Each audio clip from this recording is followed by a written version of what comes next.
Des semi-remorques qui prennent le train direction Orbassano près de Turin en Italie. Voici la nouvelle autoroute ferroviaire inaugurée aujourd'hui sur le terminal du port de Calais par la ministre des Transports Elisabeth Borne. Cette ligne de 1167 km permettra à terme d'acheminer 31 000 semi-remorques par an vers l'Italie par la voie ferrée grâce à 2 allers-retours par jour. Avec ce nouveau tracé, la France compte désormais 4 autoroutes ferroviaires, dont 2 au départ de Calais.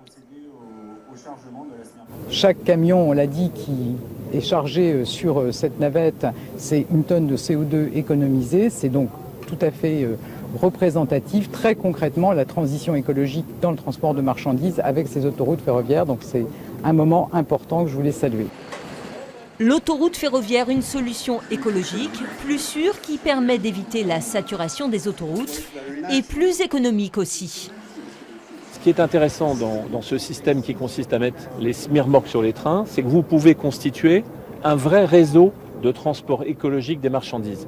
Et vous le faites sur les lignes existantes. C'est ça qui est intéressant, c'est que vous utilisez des lignes qui existent déjà. Alors maintenant, il y a une vraie difficulté, c'est que beaucoup de nos lignes sont déjà saturées et c'est pour ça que ces trains-là circulent quasiment tout le temps la nuit.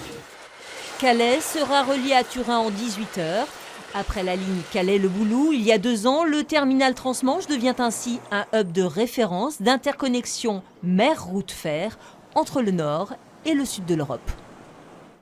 Retrouvez l'info minute par minute sur l'application et le site France Info.